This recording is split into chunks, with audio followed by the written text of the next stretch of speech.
It's the Criterion. It's the Criterion. Criterion. Project.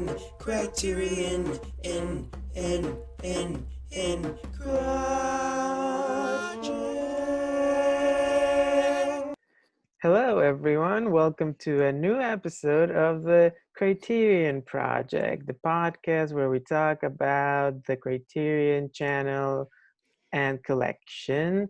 I am Conrado Falco, and I am joined as always by the wonderful Rachel Wagner. Rachel, it's good to be back. Hi. How did your web series go? We missed you last time. I missed you guys too. But I heard your conversation with Griffin, and I think you guys did a great job. Thanks to him for coming Yeah. on the pod. But yeah, I'm working on a web series. I will have more details when that becomes available. And, obviously we'll talk about it when it joins the Criterion collection, which obviously it will. Yeah. But that's going well. It's just a lot of work. So the scheduling didn't work out last time, but now I am back and I am ready to talk about Charlie Chaplin's The Kid. But before we get into it, we'll talk about what we've been watching on the Criterion channel. Rachel, have you been doing some watching? I just have one to report. I watched Stagecoach, 1939 classic Western, and I really enjoyed it. I'm not the biggest Western person, but this is very good. It's about 9 different people that take the big stagecoach out west, and I thought that it was very, very well written and very well acted. Each of the characters you get to know and have a real point of view, and you become invested in their stories. Of course, John Wayne's character is named Ringo in this, which is unusual. And I don't know, I just thought it was extremely well written. And because I've seen some other John Ford classics that I enjoyed, but I didn't love. But this, I don't know. I thought the characters were very well done. I thought the dialogue was very strong, and it was almost felt like a play, which I usually enjoy when a movie can kind of get that dynamic of a play.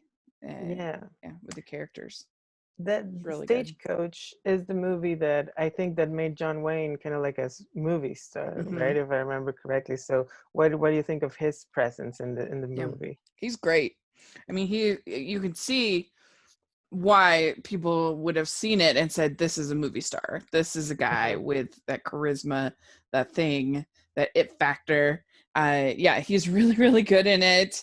And he has some unlikable moments, but because, I don't know if it's just because it is John Wayne, that you are rooting, you're still kind of rooting for him. Like he manages, kind of like Tom Hanks in that way of just, you can ride that line and you're still invested in his character.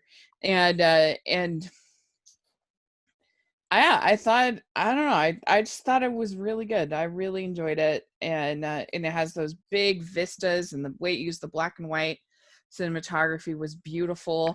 The whole thing was filmed here in Utah, so that's always fun to see. And it lived up to the 1939 legacy. 1939 is often heralded as the greatest year of movies ever. So what else is 939? You got your Wizard of Oz, right? Wizard of Oz, Gone with the Wind. Is that Mr. Smith Goes to Washington? Is that 39? I think it might be. I have Wizard of Oz, Wuthering Heights. Wind, Mr. Smith. Pinocchio, Goodbye, Mr. Chips, Stagecoach. So a lot of definitely Hollywood, big Hollywood classics. Stagecoach I think would be a good movie to do on this podcast. I haven't seen it since I was in probably high school or around that age. Mm-hmm. Um, I remember thinking that it was kind of. I remember thinking like, oh wow, this is like full of cliches, and then like thinking, oh wait a minute, this is the movie that like invented all of these cliches, because it's Well, like oh, with the like Indians well, in the and just like movies. the kind of like all these Western tropes in a way, right? That I had seen like on television and other stuff. Just in general, Oh, the stagecoach and the guy who is like kind of like the tough hero, but um yeah. um yeah. To be I, honest, I don't remember that much about it except that I was like impressed with that, with how it oh, felt like it kind of invented so many things, or like. yeah. Yeah, it would be interesting to talk about. And I think that it may also be the fact that I have really not seen very many westerns. So there's probably Mhm. a lot of those things, whether even on TV, I've seen very few. And Right. so this is kind of the similar thing happens to me with horror movies. Is I've noticed with my brother, he'll be like, "Oh, I've seen that a million times." I'm like, "Oh, I thought that was kind of fun," and Right. because I'm not as immersed in the genre, I think that can sometimes help. Mhm. But yeah, you're right. In this case, even if those do exist, this is the thing that started it off, started it all off, and Yeah. I mean, I just know that, I mean, even though I liked The Searchers, I thought it was a good movie. I liked this way better than that. I thought the script Hmm. was much better than The Searchers, personally, and I thought it was a lot more engaging, had more interesting characters. Um, I've seen True Grit. I liked this better than True Grit. Hmm. Um, I did like the Man Who Shot Liberty Valance. I saw that last fall as part of my blind spot.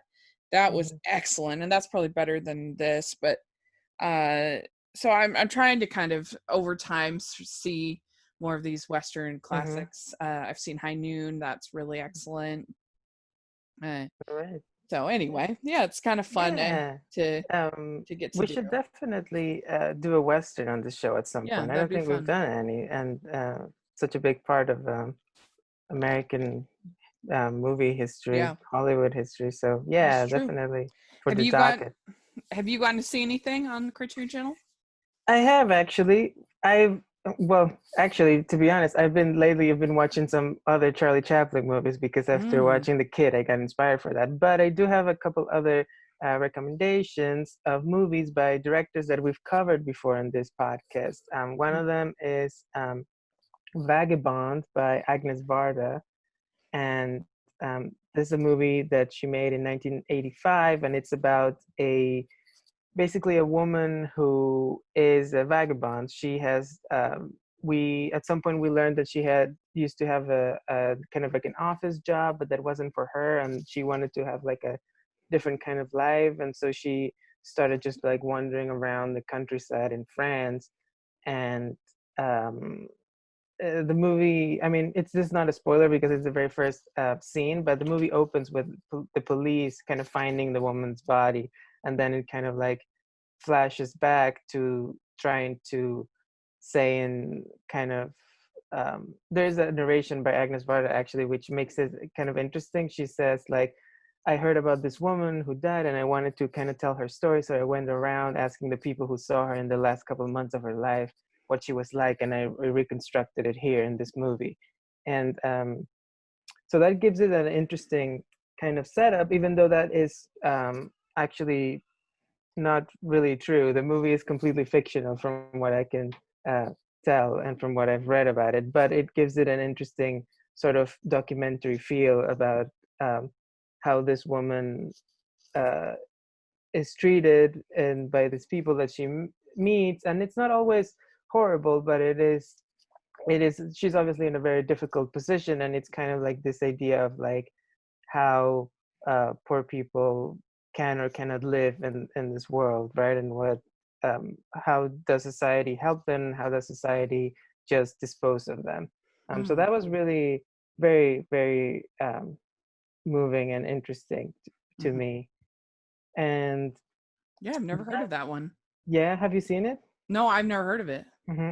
Yeah. Oh, you've never heard of it? Oh, great. Yeah. Yeah, it's a really good movie. And the first time I heard of it was actually on Siskel and Ebert, and they were both very big fans of the movie. I remember, I think it was one of their Oscar shows, and they were talking about how France did not choose Vagabond to be their foreign language film movie. They had chosen some other movie. I don't remember which one, and they were really upset about that. They were like, "How could they do this? This is such a great movie, and this other movie is just like about it's so banal. It's not like this movie is so profound or whatever." But it turns out it's a really good movie. So they were on. Yeah. And the other one that I saw is one by our friend Pedro Almodovar that we've done all about my mother, an episode I think last year.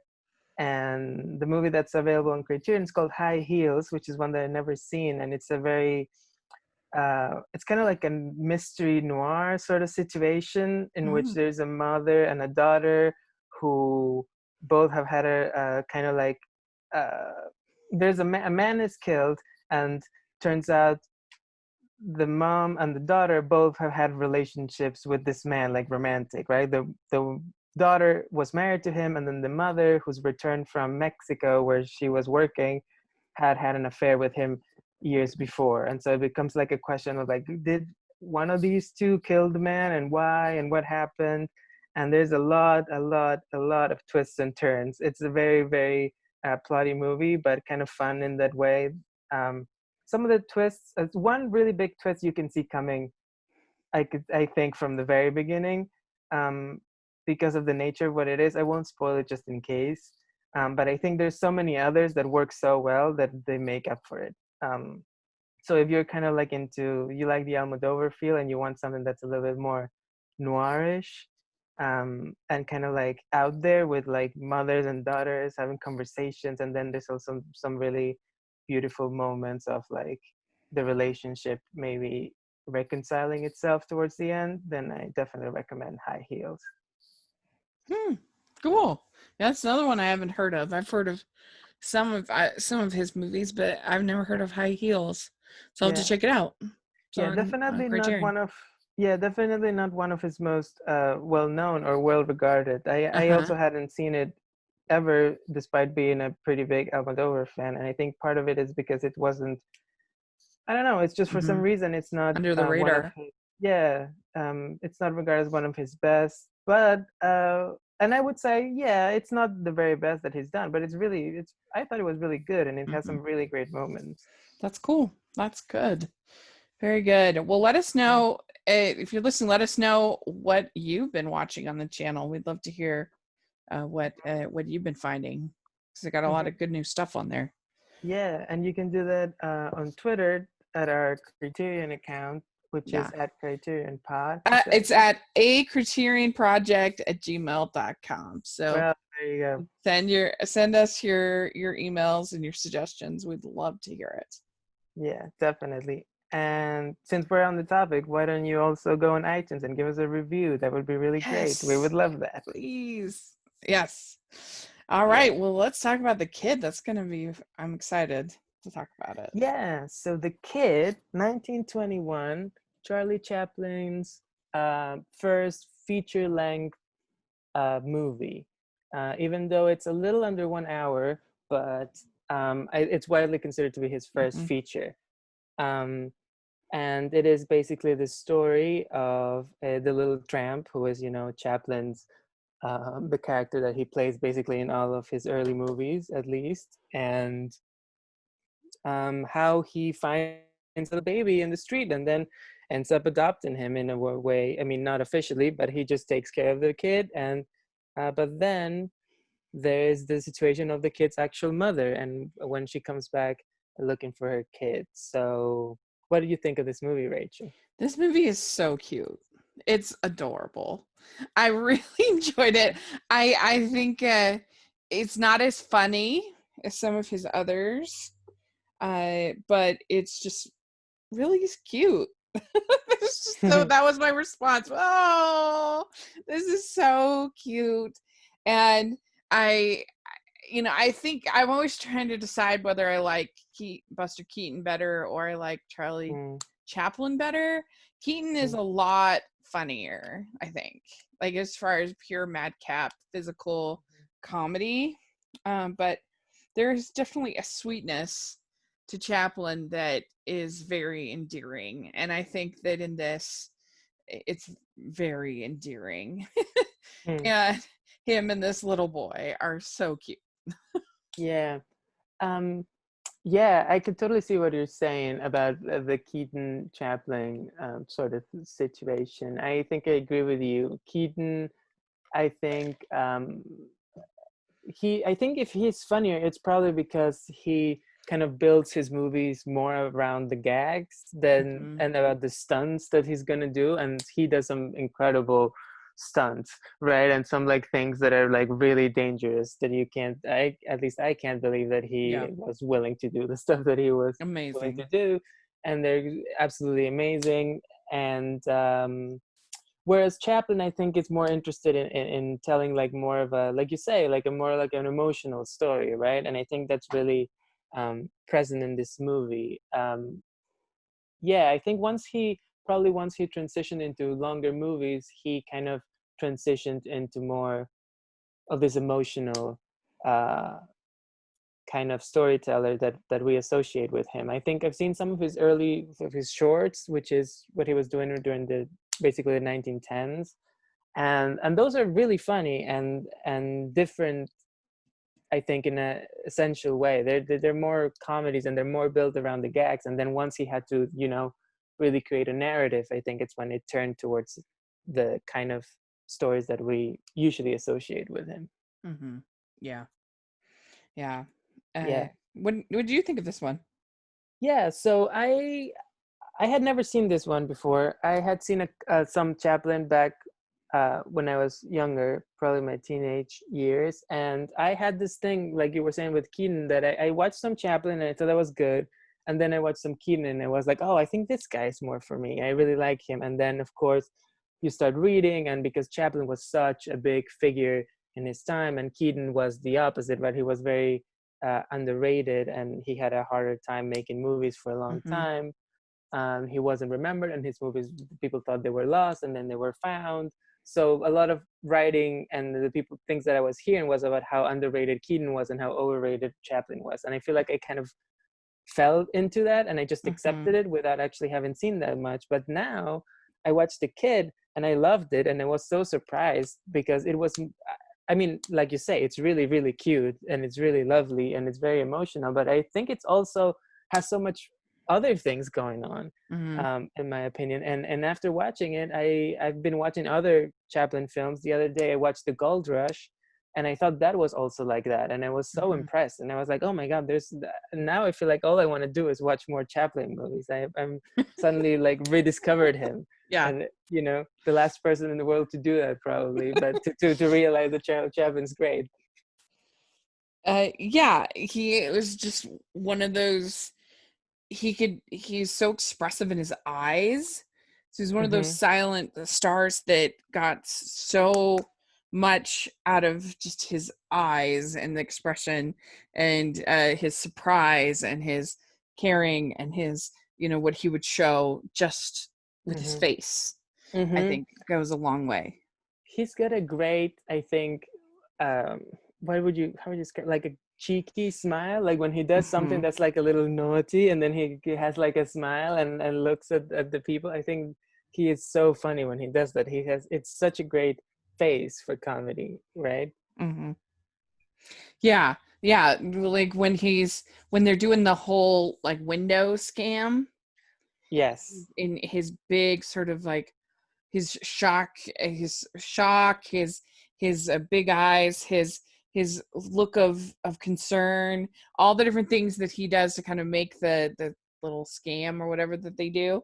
Uh, like it just it works. You sell it because you need to in silent films to really have that expression because you don't have your words, you don't have your voice, you don't have Mm-hmm. all of that does so much to express your feelings. You have to do it all in your face, in your eyes, and and Totally. he really does such a good job.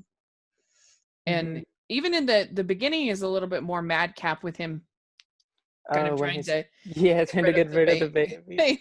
That is so funny. Yes, Yeah. I love that Um, part.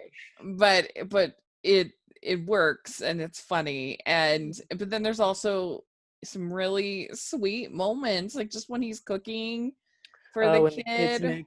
When the kid is making him breakfast, I love that Yeah, part. it was Yeah. so cute. Uh and just like their little Their uh little home, yeah, their right? little home moments were Mm-hmm. really adorable.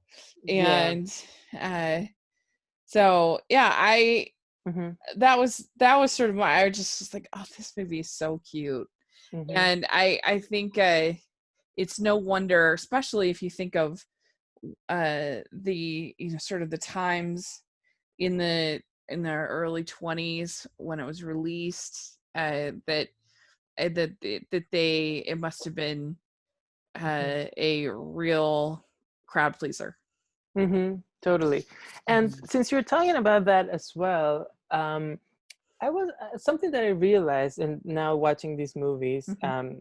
is that Charlie Chaplin plays the little tramp, and it's not just a trope or a random character, I think, that he picks, but rather that he really is making movies about being poor and about poverty and living that way, right? I Mhm. mean, he lived in a really poor family when he was a kid. He was born in London, and his father was absent, so he lived just with his mother, and they really struggled. And he was put in a workhouse twice when he was a kid, when he was really young. I think he was like 7 or 8, and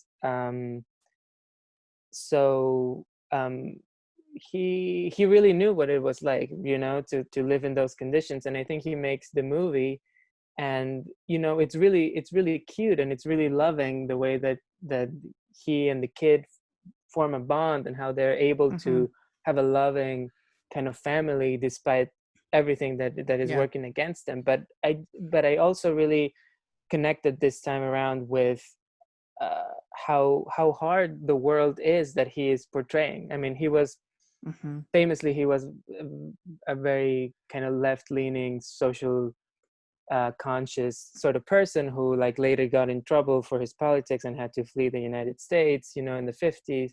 Mhm. Um, but I really think that's really present in the movie. I actually have a quote from Neil Bahadur, who's a film critic who wrote in Letterboxd about this stuff, and I think it was really interesting. He says that in many ways, The Kid is perhaps the sweetest film ever made, but it's still, like all of Chaplin's film, a very sad one.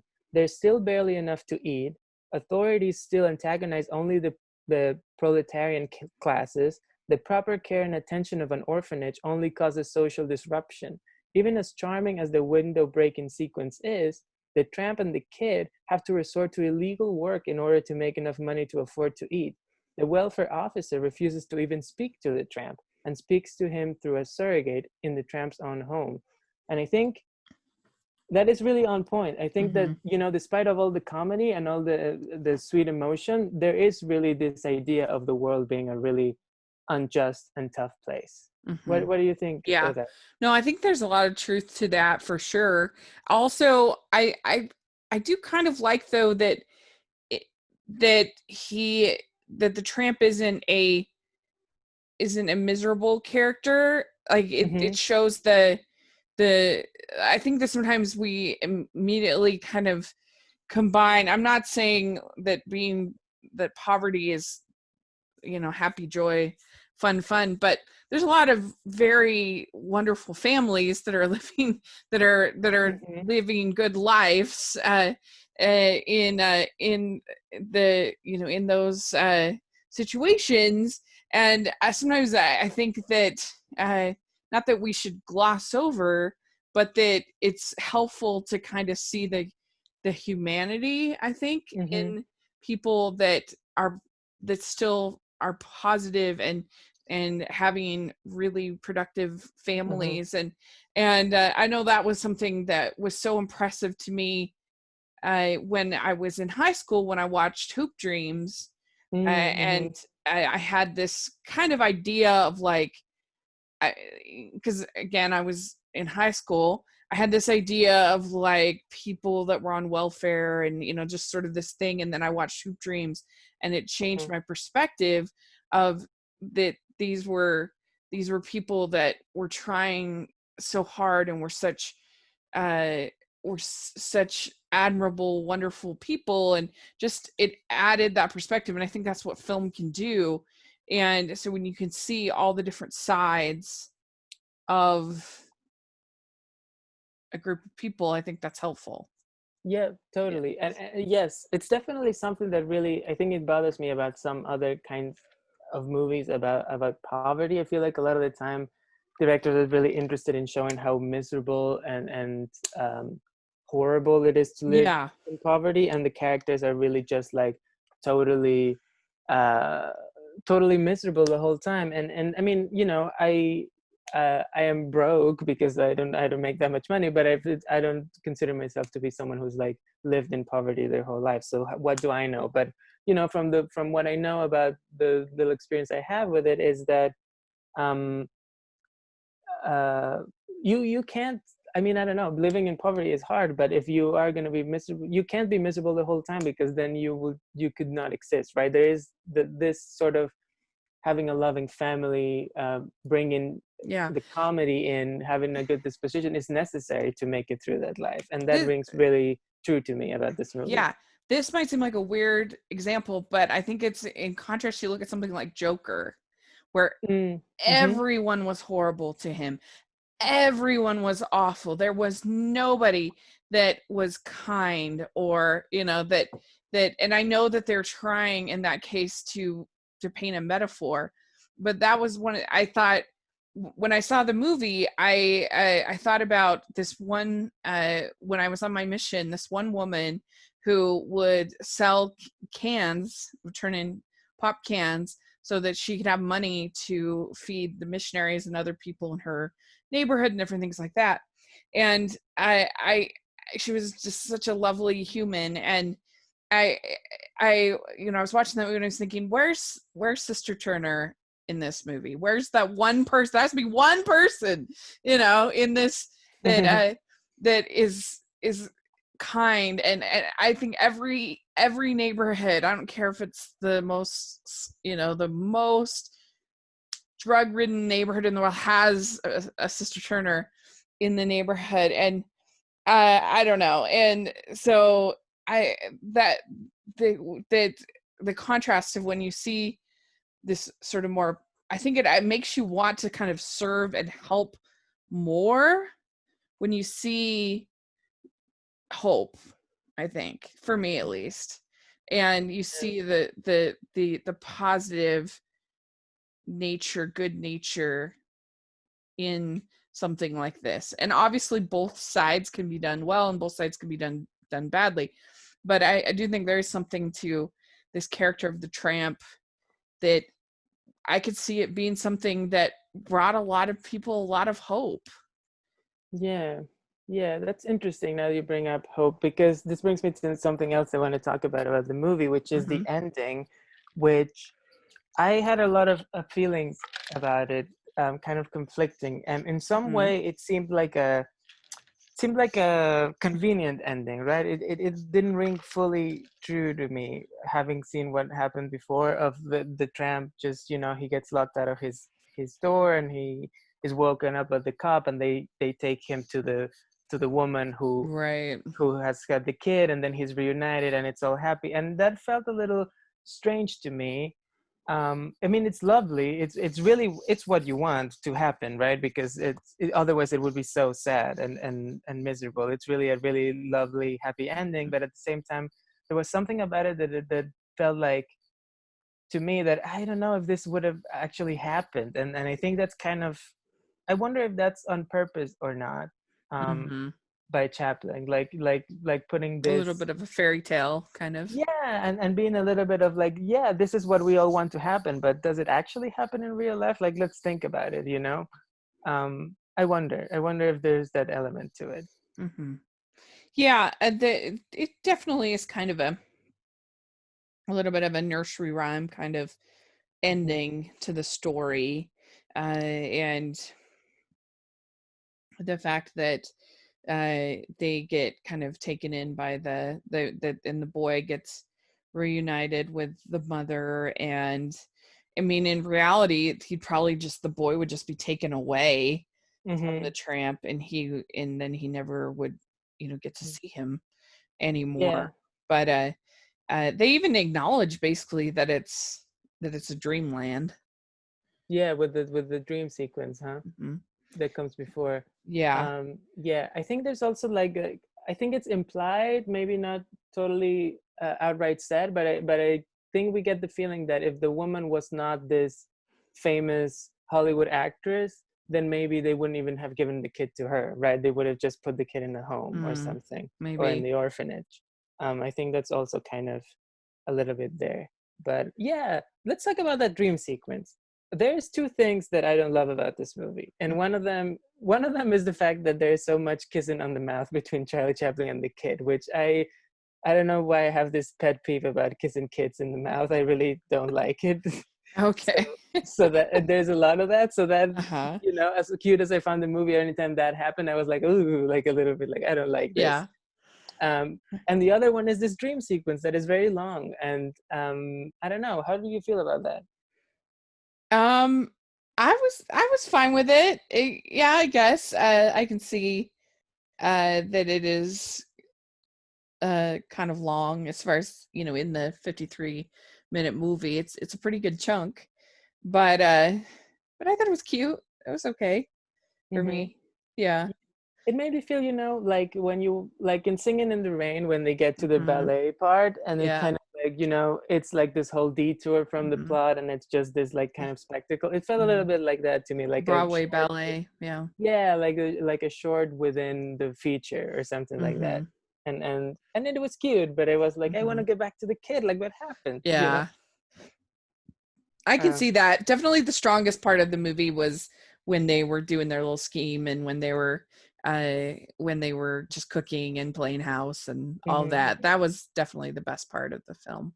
Yeah, I love that part. Yeah, the whole with the window thing. I also like the Mhm. boxing match kind of part when the kid and there's the bully, and then Oh yeah. um yeah, and the tramp, and then comes the big brother, and the tramp has to fight him. And Hmm. um I think there's some really great sequences. Also the chase scene through the roofs, through the rooftops. I also think that's pretty cool. Hmm. They So really yeah, do pack quite a bit into 53 minutes. definitely, yeah. Hmm. I actually didn't mind it at all. I feel like more movies should be this length. Yeah. I know. I was just hearing that the New Mutants movie is 1 hour 38 minutes. And I was like, wow, that's like I can't believe it. I've never heard of a Mm, superhero movie being that short. I was like, it must be awful. I That's know, what right? it is about that. I was like, oh, that's probably a really Right, yeah. Those Avengers movies are usually like around 3 hours, right? Or bad. something. Yeah, well, the Avengers, but it just seems like every blockbuster is over 2 hours practically. Yeah, I don't, yeah. That's at true. least over two, if not over two and a half. Anyway, but yeah, Mhm. I can see what you mean about the dream. It is kind of a it's not my favorite part, Mm, yeah. but Should we get into our questions then? yes, let's do it. All right. So our first question is, what makes a Criterion film? Rachel, what do you Yeah, think? well, I think that this just being one of the first big films and big blockbusters, and Chaplin being so iconic and such an important part of the Criterion collection, it's a no-brainer. Mm-hmm. Yeah, I think it's I mean um it's really, I think it's kind of hard to realize how, I think, famous and well known and well respected Charlie Chaplin was in his prime, Mhm. which is around the time that he made The Kid, and in the 20s, I mean, he was arguably the most famous man in the world, yeah, he was like, I don't know, more than the I heard, king. I heard someone on I think it was the Important Cinema Club podcast, or they were talking about Chaplin, and Will Sloan, I think, said that the closest person that he can think of that had Chaplin's level of fame for a reference is Michael Jackson. And also they have like somewhat similar trajectories in that they were so famous and then they were so controversial, Mm-hmm. later in their lives for Mm-hmm. different reasons.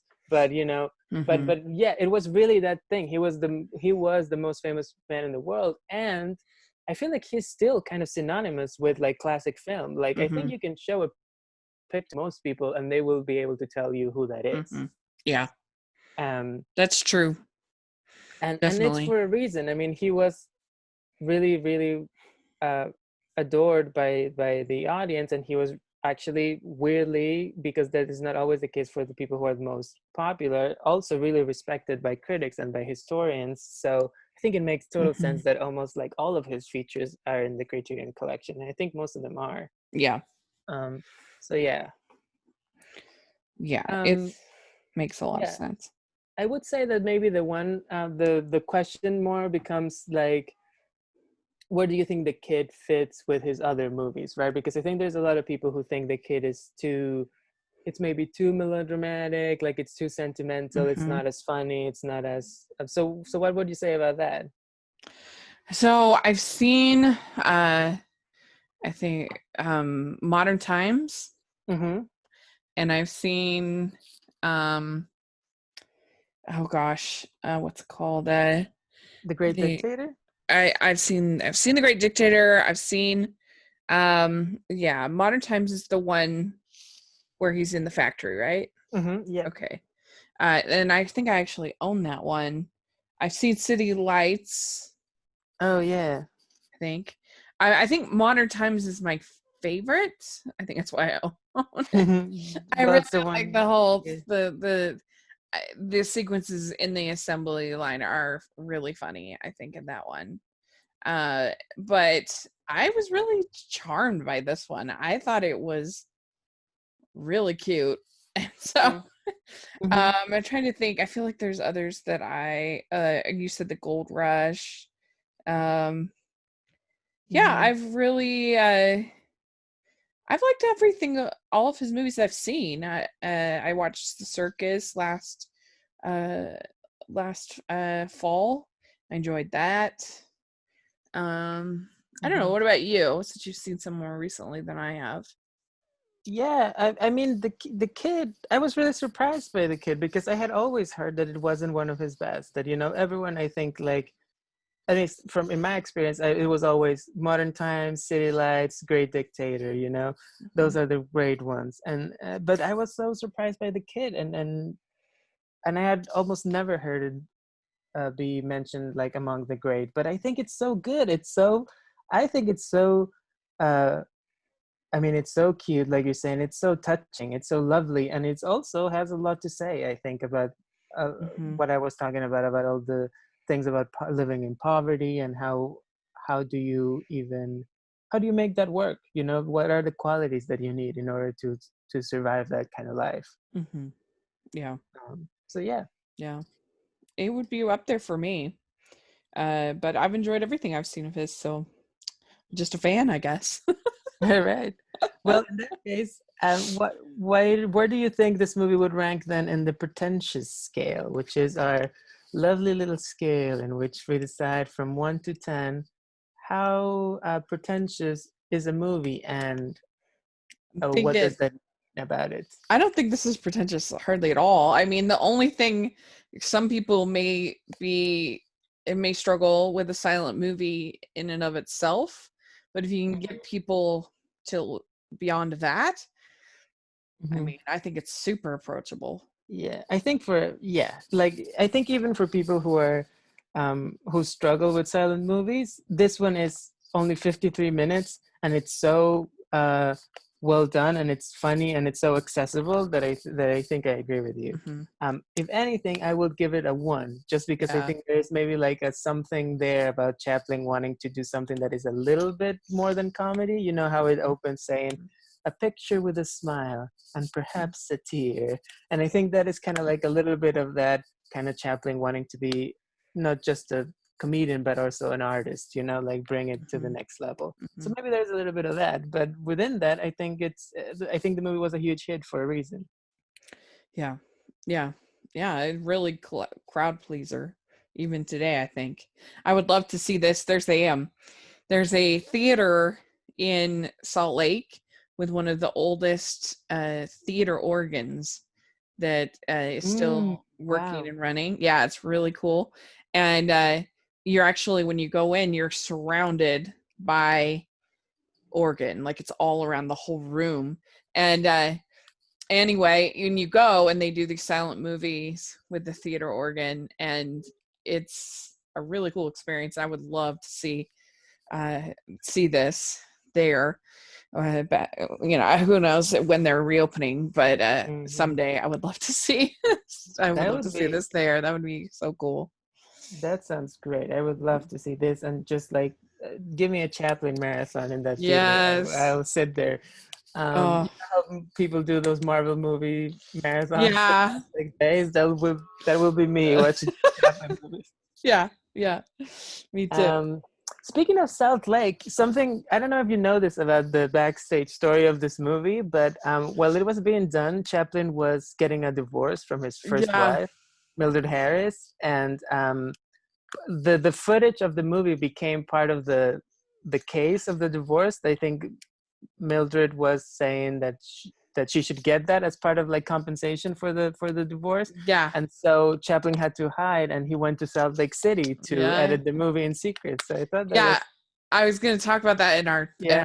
our remake pitch. Oh, great, Yeah. perfect, because that's exactly where we're going. So why don't you go ahead and tell us? This is the remake section in which each of us pitch a potential remake of the movie that we're talking Yeah. about. So Rachel, what is yours? So I don't know how it'll be interesting to hear what you come up with, but how you modernize a direct kind of translation of the story. But I was thinking what you could do is you could tell the story about, like you were saying, that that the negative was brought to Salt Lake in coffee cans and edited in a room in the hotel, and then and then all the distributions and everything was all done sort of in secret, and because they didn't want it uh, to get owned by his wife in the divorce proceedings, and so it was all done in this sort of. And I was thinking what you could do is you could kind of have little sort of flashbacks to the movie itself while you're telling the sort of the same the also the story uh, Mm. of the editing story, so it'd be kind of a back and forth. Ah, And I think okay. who you've got to have play Chaplin is Ryan Gosling. I feel like he would Oh do wow. a great Okay. job. Yeah, I feel like he would do a great job, and I feel like he has that star appeal Mhm. that Chaplin had, and I think he could pull off both the tramp parts that would be they would be uh they would be the clips kind of in, and he could pull off sort of the more sort of scheming, uh under keeping this on the down Mhm. low, not wanting to give anything to his wife, kind of a thing. And I think feel like he could pull off both sides really well. And Yeah. so that's my pitch for a remake. Uh-huh. You That could, is yeah. Yeah, that's an interesting pick. I wouldn't have thought of Ryan Gosling for this, but I guess he is kind of like a physical kind of actor. Like, have you Yeah. seen the movie The Nice Guys? I think Mm-hmm. in that movie he makes a really great job of being really funny in with his body, not just like Yeah. saying funny things. So yeah, Yeah. that I was mean, unexpected, but I can see it. like a lot of people would want to pick Robert Downey Jr. because he already played him once before. Right. Yeah, but he's And too old now. yeah, now he's too old. I don't know how much older he is than Yeah. Gosling, but Oh. um, but nevertheless, I feel like he could pull it off. I feel like Ryan could pull it off. play Yeah. Chaplin. And then you can get Robert Downey Jr. to play some other part and like Yeah. like make it like a kind of cameo sort of funny thing. Oh, he played Chaplin, and now he's playing this Maybe other he guy. could be a lawyer or something like Yeah, that. someone who hates Yeah. Chaplin, Yeah. Um, That would be fun. okay, yeah, so I think that's definitely a good way to go about it. Make it like a sort of like a behind the scenes biopic sort of thing, Mhm. because as you will see, my remake, I usually in these remakes I kind of try to pitch the movies that I wish were being made that are not being made anymore, or Mhm. that maybe were never made to begin with. But in this case, I think I have been beaten by reality, because I was thinking I would love to see a movie about, a man and a little kid that is not um like so like cute in a kind of like an overbearing way. I feel like the kid, what surprised me so much about it was that it was so cute but also so realistic about so many other things. And I feel like a lot of the times these movies are like just too cute, or like too much on that side, and they don't really pay attention to the more real elements of the kind of people that are portrayed in the movie. The whole thing about living with very little money. And I Mhm. was thinking, who's like a really humanist director who would really treat this very seriously? And then I thought, oh, of course, a favorite of Rachel and I, Hirokazu Koreeda, Oh my who gosh. actually already made this movie. I realized, because Shoplifters is basically the same. Yeah. It is Yeah. his version of the kid. And, I love it. For people who haven't seen Shoplifters, it's a great movie. I totally recommend it, especially Yeah. if you like the kid. That is a really good call, because he has a number of movies actually about the dynamic of parents and children, Mm-hmm. the father son, the I Wish, the uh yeah, Yeah, that's right. Like bunch of father, different like ones. son. Yeah, that's a good one Mhm. too. Mhm. Um, yeah. Even Still Walking still has some, they're older by that point, but you have some of the dynamic at least. That's a really good call. And Mm-hmm. Shoplifters Mm-hmm. is a really great example, Yeah, because it I really mean is. It it really is it kind of like is. this movie, huh? And they Like, find the child mm-hmm. and they And then they decide to take take her her, in. and then there's a whole trial, and it Mm-hmm. doesn't have the same happy ending, but Right. mm, Um, yeah, but it's such a lovely movie. And I guess the biggest difference is that instead of being just one man who finds the kid, it's like a family that does, or a makeshift mhm. family that does, right? Yeah, yeah, Um, that's really good. He would do a great job. Another person I thought of that would do a good job, I think, capturing that dynamic is mhm. Jim Sheridan. He Um, has a movie called In America right. that I love. I think it's very underrated, and it's about this poor family that are immigrants from Ireland, in New York City. Him trying to become an actor, and Mm-hmm. it's a movie I absolutely love, and it would be a good one for Criterion. They should they should consider that one. But anyway, that I think Mm-hmm. you could do it for that kind of a perspective if you were modernizing it, and not trying to kind of remake the silent movie part of it, like you were Mm-hmm. trying to take the story and remake it.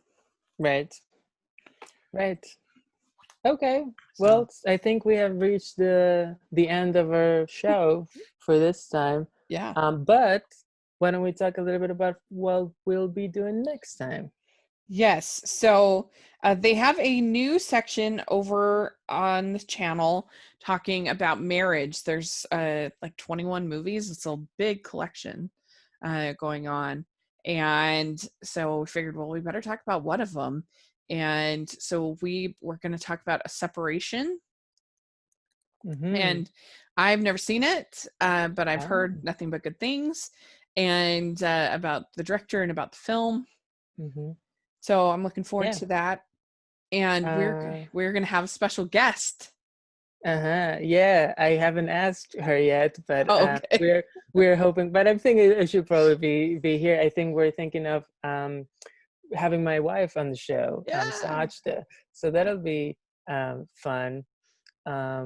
Yeah, A Separation. It's a great movie. I've only seen it once back when it came out in the theater, so I'm really excited to um, take a new look at it, and I hope that my marriage survives it. Okay. Yeah, it's gonna be great. I mean, you can Yeah, we're gonna have a discussion about a marriage collection. We got to have the yeah, yeah, that just seemed it'll like be great. we had to do it, and yeah, and I think she would love to be on the podcast. Yeah. Speaking of which, now since we're gonna give our Twitter information and that sort of thing. Speaking of my wife, she has started a podcast of her own, and I have been producing it. It's called Pod Queens, and it's her with her friends Gamal and Jelani, and it's kind of like a pop culture show that you can find if you search Pop Queens. Queens is spelled Queens,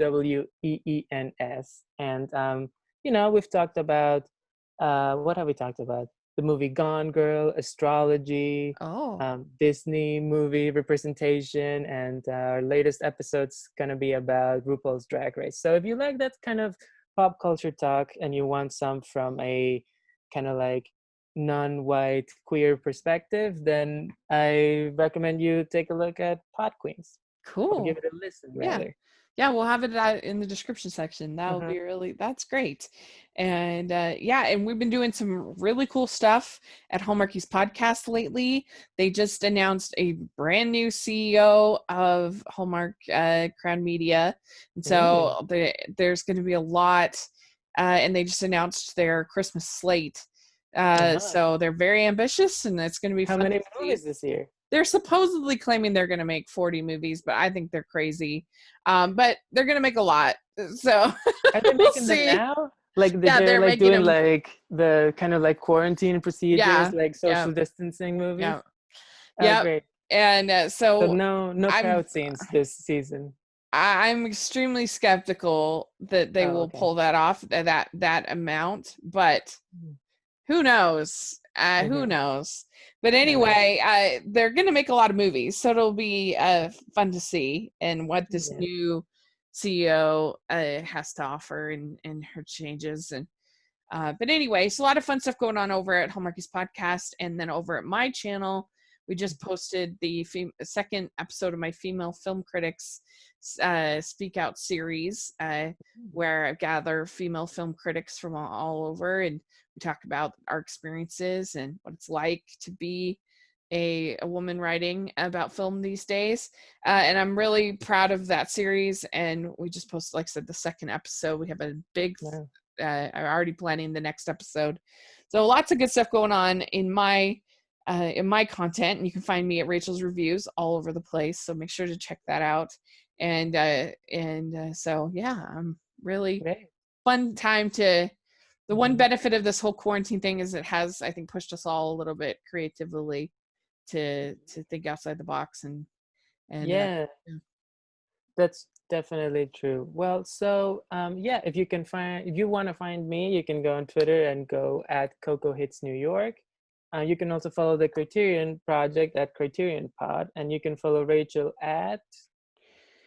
you can follow me at Rachel's Reviews all over the place and at Hallmarkies Podcasts. Yeah, fantastic. All right. Well, see you next time. Thanks. Bye, everyone. Thanks, everyone.